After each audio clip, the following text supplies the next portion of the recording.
Obrigada. E os convidados do programa de hoje, que estão aqui para responder as perguntas desses estudantes e também as perguntas de quem está em casa, são os deputados Léo de Brito, do PT do Acre, e Eduardo Bolsonaro, do PSC de São Paulo. O tema de hoje é o Estatuto do Desarmamento. Obrigada pela presença aqui no programa, deputados. Deputado Léo de Brito, qual a importância para o parlamentar dessa interação com os jovens, com os universitários? E graças a Deus que nós temos uma democracia. Muitos jovens, inclusive, morreram por causa disso. Morreram lutando contra a ditadura militar para que a gente complete esse ano, exatamente esse ano, 30 anos de democracia no nosso país. E sendo brindado com a presença de jovens tão inteligentes, de jovens que têm uma preocupação com o futuro do nosso país. Deputado Eduardo Bolsonaro, qual a opinião do senhor sobre o programa de estágio de visita? É importantíssimo. Normalmente, os grupos, as pessoas vêm aqui na Câmara dos Deputados, o padrão é quando tem algum projeto de lei de interesse deles. Os jovens vêm aqui procurando muito mais conhecimento do que qualquer coisa. Eu espero que, ao contrário do ocorrido no regime militar, os jovens não peguem em armas para fazer sequestros de autoridades, latrocínios, como ocorreu naquele período, né? E, na minha opinião, não são jovens, são criminosos que morreram, mas, no meu entendimento, sim, muito importante, são muito bem-vindos e parabenizo pelo interesse de vocês de vir aqui buscar o conhecimento, que realmente a ideia que a população em geral tem da sociedade, né? Tem de nós aqui, é que a gente faz o que a gente quer, ou então não liga para os anseios da sociedade. Mas isso é mentira e vocês estão aqui para comprovar e também para, por que não, para nos criticar no que nós estamos fazendo de errado aqui. Bom, queria saber agora a opinião dos dois deputados sobre o projeto, começando com o deputado Eduardo Bolsonaro. Na verdade, o projeto ele tem um ponto que é o principal ali. Dentre os requisitos para se adquirir uma arma de fogo, há ali a comprovação da efetiva necessidade. Agora, o que é efetiva necessidade para mim, pode não ser para você. Isso aí fica a cargo do delegado federal na hora de autorizar ali a pessoa a adquirir uma arma de fogo. A gente só está retirando esse requisito subjetivo. Todos os outros requisitos, residência fixa, nada consta na justiça, se a pessoa estiver respondendo a um inquérito policial que seja, ela já não pode adquirir uma arma de fogo. Mesmo aprovado o PL, o 3722 do deputado Peninha, o Brasil seguirá sendo um dos países onde há o maior controle, o maior rigor de arma de fogo. Inclusive, no Brasil, dentre os requisitos, que está o manuseio da arma de fogo, né, que nós estamos colocando como requisito para a posse, para se poder comprar uma arma. No exterior é o requisito para o porte, para se andar com ela na cintura. Então, na verdade, a gente só está querendo dar ao cidadão o direito dele ter uma arma de fogo, se assim ele desejar. E nada mais estamos fazendo do que respeitar o referendo de 2005, que o governo, na cara lavada, passa por cima. Obrigada, deputado Bolsonaro. Deputado Léo de Brito. Primeiro, desmistificar, isso aqui é um mito. O que foi definido pela população, por mais de 60% da população, está sendo cumprido. Tanto é que existe o direito, os cidadãos têm direito de ter acesso à arma, desde que eles cumpram esses requisitos. Então, o deputado, o que foi proibido naquela época, o que não passou, foi a comercialização, a proibição da comercialização. Então, vamos desmistificar isso. E, claro, tem que ser comprovada a necessidade. Para mim, a questão do acesso às armas, ela deve ser uma exceção e não uma regra, porque ninguém vai conseguir convencer ninguém de que o acesso às armas ele não vai trazer mais violência. E o que aconteceu a partir do Estatuto de Desarmamento é que as curvas que estavam ascendentes, estima-se que nós tenhamos salvo mais de 120 mil vidas no nosso país se as curvas tivessem continuado na ascendência que tinham antes do Estatuto do Desarmamento. Então, para mim, é cultura de paz e não cultura de guerra. Obrigada, deputado Léo de Brito. Bom, passar agora para vocês. E parece que já tem pergunta desse lado aqui. Você de Lilás, é isso? Isso. Pode fazer para quem é a pergunta, mesma coisa, nome, estado e o curso que você faz. Ok. Boa noite, meu nome é Felipe, sou de Pernambuco, faço ciência política na UFPE.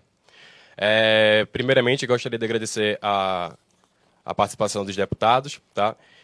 Gostaria também de dizer que o deputado Léo de Brito tem um bom gosto aí para a camisa, viu? Parabéns. E minha pergunta vai para Bolsonaro. Tá? Então, de acordo com o mapa da violência, né, que foi dados divulgados esse ano, 2015, mais de 160 mil vidas foram salvas graças ao Estatuto de Desarmamento, né, que foi aprovado desde 2003. Né? Dentre algumas da defesa que o Estatuto do Mapa da Violência fala é justamente que a redução do número de porte de armas em todo o Brasil. Eu gostaria que o senhor explicasse para mim como é que se daria a correlação, né, em qual sentido se daria, se seria positiva ou negativa, entre duas variáveis, que seria o aumento no número de armas em circulação no país com o número de homicídios aqui no território brasileiro. Posso Por responder? quê também? Na verdade, se formos analisar a mesma lógica do mapa da violência, né, no ano de 2200, um cidadão brasileiro vai viver 300 anos de idade, já que nas últimas décadas a expectativa de vida do brasileiro ela não para de subir. Então, na verdade, é um raciocínio falacioso, porque quando se reduz o número de mortes, fala-se que é o Estatuto de Desarmamento. O Brasil, conforme o próprio mapa da violência, acaba de bater um novo recorde. Nunca se matou tanto com arma de fogo quanto hoje. São mais de 42 mil mortes, segundo o mapa da violência mais recente. Tem como dizer que o Estatuto do Desarmamento falhou no seu principal objetivo, que é reduzir o número de mortes? E se formos levar em consideração que uma sociedade armada é violenta, os Estados Unidos era para viver em constante genocídio, porque lá a relação de homem-arma é quase de 1 para 1. Então, na verdade, eu não tenho esse entendimento. Inclusive, a Universidade Harvard, em diversos estudos, aponta o seguinte: os 9 países europeus mais armados são os que têm o menor número de homicídios. E os 9 países europeus mais desarmados têm 3 vezes mais o número de homicídios. Então, na verdade, esse argumento é raso. No começo do ano falava-se em 100 mil, o Léo falou em 120 mil e você está falando em 160 mil. Até dar um conselho para vocês chegarem a um consenso de quantas mil vidas foram salvas pelo Estatuto do Desarmamento. Boa noite. Minha pergunta vai para o deputado Léo de Brito. Sou de Santa Rita, Maranhão. E eu gostaria de saber, porque no deputado do projeto do deputado Peninha, ele defende que as munições muda o estatuto, que de 50 munições por ano passa a ser 50 munições por mês. O que você acha da mudança no estatuto nesse lado? Volto a repetir, a flexibilização dessas regras, ela só vai ajudar a violência. Eu não vejo motivo para isso. Se um cidadão ele vai utilizar armas para sua defesa, por que ele vai precisar de 50 munições por mês? Por que ele vai precisar de 50 munições por mês para se defender a sua residência ou seu comércio? Ou por que ele vai aumentar o número de armas que ele vai ter na casa dele? Então, eu vejo como uma medida desnecessária, absolutamente desnecessária. Volto a reafirmar, o cidadão brasileiro hoje tem direito, dentro de situações objetivas que foram citadas aqui pelo deputado Bolsonaro, de ter acesso a armas. Agora, o acesso às armas ele deve ser uma exceção e as pessoas que devem acessar as armas elas têm que cumprir determinados requisitos. Então, eu acho desnecessária essa medida. Recife. Obrigada. Inclusive, pejorativamente, tentando nos criticar, colocaram o nome de bancada da bala. Mas muito antes bancada da bala do que bancada da mala. Tá ok? Ninguém que está envolvido da nossa bancada ali da bala, né? Está envolvido em esquema de corrupção. E, na verdade, aquela questão que estava falando das 50 munições por ano, sempre que acontece alguma coisa, algum noticiário noticia um policial que tenha reagido com tiros a algum criminoso, sempre fala, mas e o preparo da polícia, o preparo da polícia? Você acha que com 50 munições por ano dá para uma pessoa se preparar?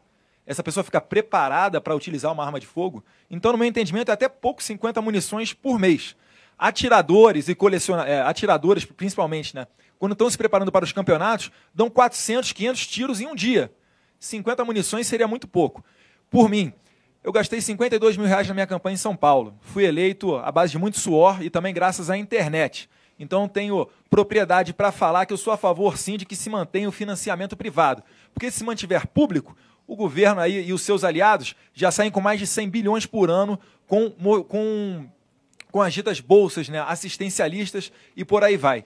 E outra coisa, se forem olhar aqui, exatamente, não vou citar nomes não, e não é o caso do Léo, mas se forem ver nome a nome, quem é que recebeu dinheiro de indústria, tem muita gente de direitos humanos também que vai aparecer aí, pode ter certeza. É só ir lá no site do TSE que o senhor vê isso. Na verdade, o que se fala aqui, o Léo está falando que é um direito e etc., na verdade não é. A gente sabe que o governo tem a cultura desarmamentista. O delegado federal que autorizar diversas vezes porte ou adquirir a aquisição de arma de fogo, ele é mudado daquela cadeira. Ele segue o chefe dele, que é o ministro da Justiça. A gente sabe, em Brasília, no passado, foram 2 portes o ano inteiro, numa sociedade em que chegamos em números oficiais a quase 60 mil mortes por ano. Então, na verdade, é uma falácia. No Brasil não há um controle, há uma restrição a esse direito. E o direito de autodefesa é sagrado. A nossa vida está acima de qualquer pedaço de papel. E nessa segunda parte do programa, a gente vai saber um pouco como pensa quem está em casa nos assistindo. Bom, eu tenho aqui já alguns comentários que chegaram pelo Facebook, deputados. O Luiz Fernando Ramos Filho, de São Paulo, capital, diz o seguinte: respeitem a opinião do povo e o nosso direito de legítima defesa. Armas não matam pessoas, pessoas matam pessoas. Revogação já. Marcos Passos, de Brasília, Distrito Federal. Eu tenho o direito de me defender, inclusive do Estado, caso ele queira me subjugar. Cada cidadão de bem, armado e treinado, é mais um agente de segurança para sua própria família. Mário Júnior, Rio de Janeiro. Qual é a real intenção de desarmar um cidadão de bem, sem antecedentes criminais e bem treinado? E José Ramalho, Natal, Rio Grande do Norte. O criminoso anda armado. E por que o homem de bem não pode? Bom, essas 4 manifestações que chegaram, todas a favor, então, de uma flexibilização. E agora eu queria devolver a palavra, então, para quem está aqui. A primeira pergunta, aqui desse lado, o rapaz de branco. Isso. Meu nome é Gabriel, eu sou de Marília, interior de São Paulo, curso Direito, no Centro Universitário Eurípides de Marília. Eu gostaria de perguntar para o deputado Léo se o senhor é adepto da opinião de que é melhor mudar a competência da esfera federal para a esfera estadual para o porte e posse da arma de fogo. Obrigado.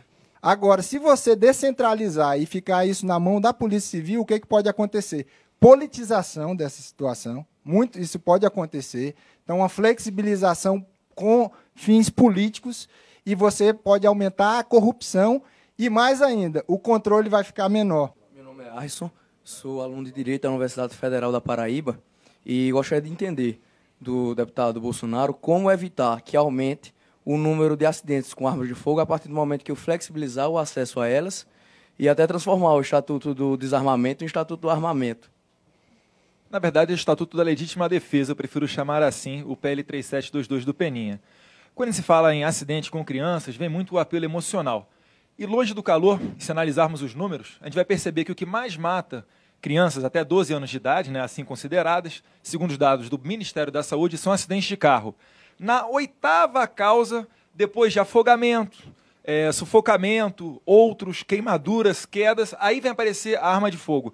Não conta nem com 1% ali do número de acidentes envolvendo crianças. Então, no meu entendimento, se o senhor ou a senhora vai comprar uma banheira para a sua casa, cuidado, mata muito mais acidentes de crianças do que arma de fogo.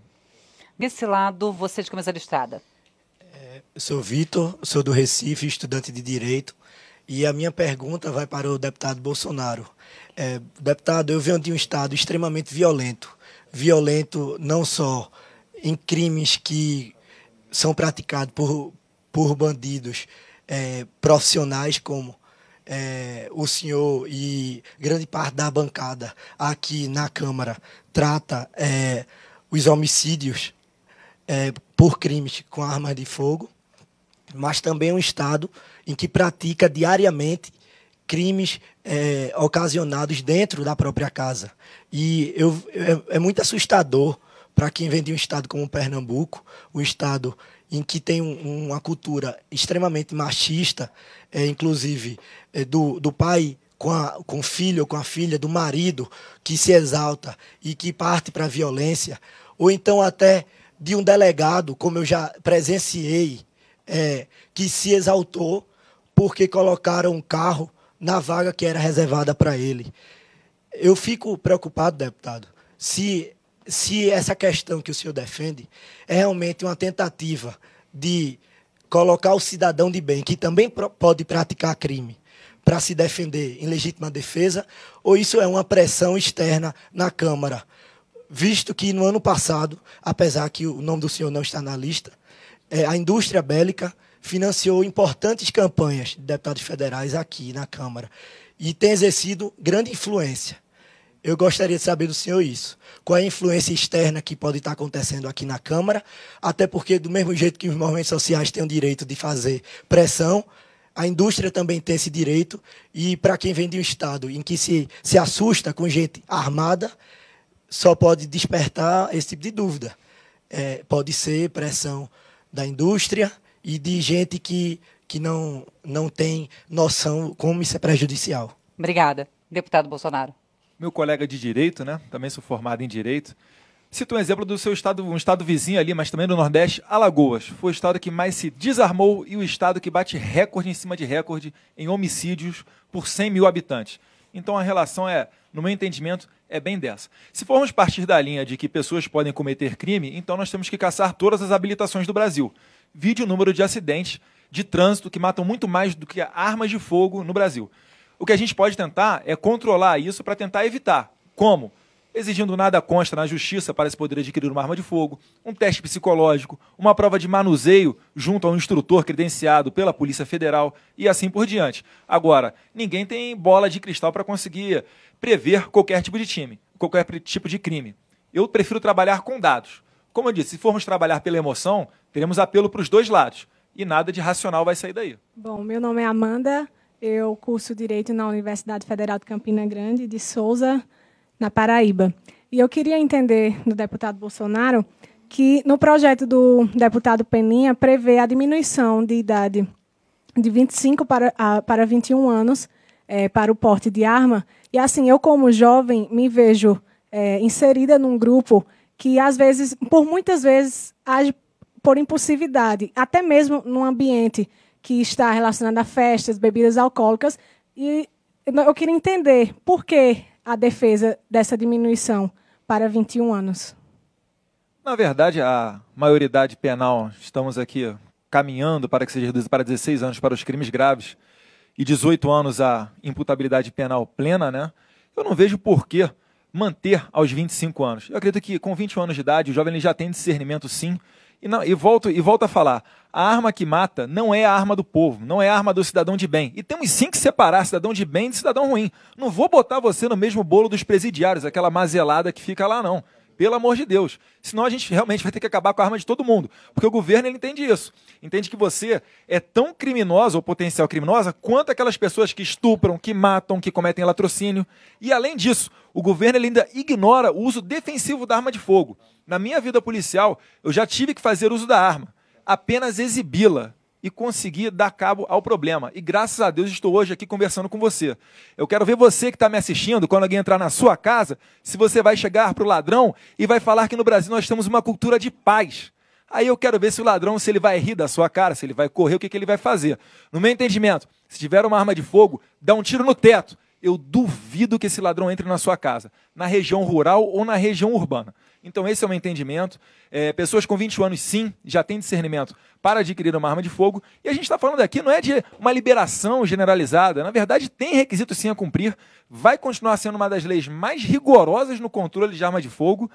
E essa é a nossa preocupação também. Não é liberar para qualquer doente mental ou criminoso ir lá comprar arma. Até porque o criminoso não compra arma em loja. Isso está provado porque 90% das lojas brasileiras de arma de fogo fecharam, causaram desemprego e estamos batendo recorde no homicídio por armas de fogo. Por exemplo, com 21 anos de idade você já pode ser policial. Com 21 anos de idade você pode ser ministro da Defesa e ter a seu comando 300 mil pessoas.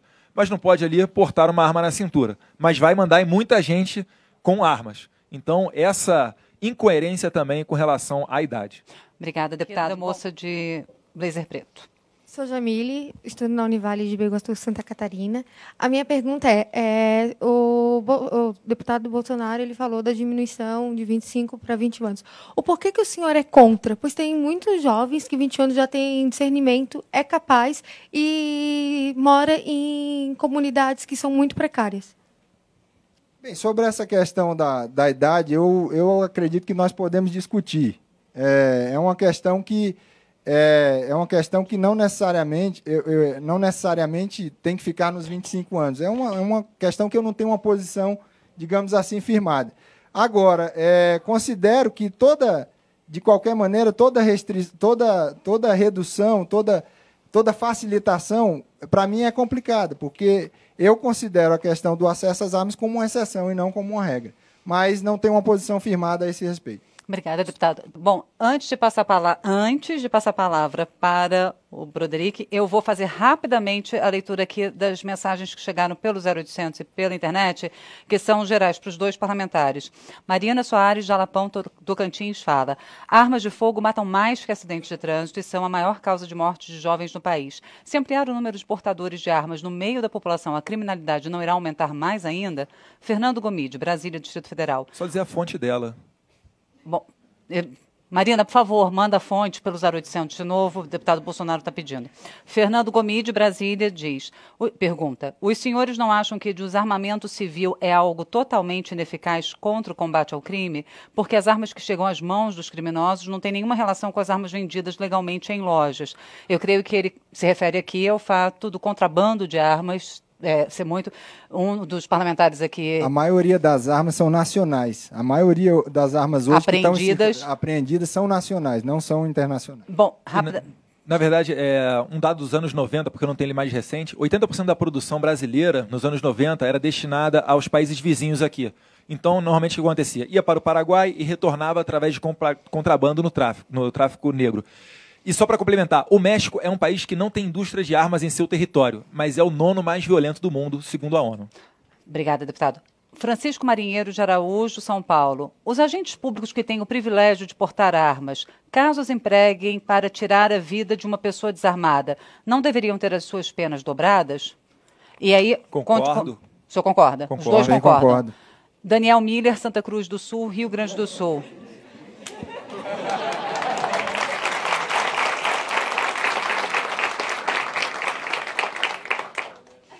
Daniel Miller, pergunta para o deputado Eduardo Bolsonaro: não seria uma boa iniciativa a liberação de porte de armas para todo proprietário de estabelecimento comercial, especialmente aqueles familiares, desde que eles frequentem aulas teóricas e práticas dadas pela própria polícia?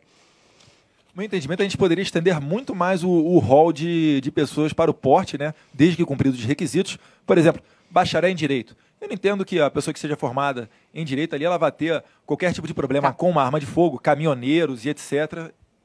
Ok, e agora eu acredito que essa que a Anne Passos, do Rio de Janeiro, mandou, deva ser para o deputado Léo de Brito. A decisão sobre a necessidade de aquisição ou não de uma arma de fogo não deveria passar pela Polícia Federal. Atendidas as condições, a aquisição deveria ser autorizada imediatamente, pois é um direito do cidadão fazer essa escolha. O senhor concorda? Na verdade, o cidadão não está acima da lei. E a lei exatamente estabelece os requisitos. Então, esses requisitos têm que ser cumpridos pelo agente da lei, que é o policial federal. Então, esses requisitos devem ser cumpridos. Não é um direito, é um direito condicionado ao cumprimento desses requisitos que eu defendo que estão presentes no Estatuto de Desarmamento. Obrigada, deputado. Como é que é o nome dela? Anne Passos. Anne Passos, você não sabe o que é bom para você. O Estado sabe. Aceite. Obrigada, deputado. Agora, antes que eu ganhe um inimigo, Broderick, eu prometi que você ia fazer uma pergunta, a gente está estourando. Você é o último, né? E eu peço desculpas aos demais. Eu queria fazer a pergunta ao deputado Léo de Brito. O senhor, se pondo na condição de um agente público, um agente de segurança pública, tendo 21 anos, o que o senhor acharia poder usar a arma do senhor apenas na funcionalidade do senhor, não podendo defender a sua família em sua residência? Essa é uma discussão importante que tem sido feita, porque, geralmente, muitas dessas situações de agentes de segurança, eles recebem ameaças fora do ambiente de trabalho. Eu considero que essa discussão é uma discussão importante, que, na minha opinião, está fora dessas exceções, e eu acho que seja importante agora. Deve-se tomar todos os cuidados também para que, por exemplo, se esse agente ele tem problemas com bebidas alcoólicas, tem problemas psicológicos, isso pode acontecer também, isso é um complicador que deve ser levado em consideração do ponto de vista da restrição. Mas essa sua preocupação é uma preocupação pertinente. Na minha visão, rapidamente para encerrar, deputado. É quase que um preconceito, beira o preconceito, um vigilante poder usar a arma dele em serviço e não poder usar a arma dele fora de serviço. No meu entendimento, é algo que não tem qualquer lógica. E a gente pretende mudar, sim, nesse ponto. Obrigada, deputado.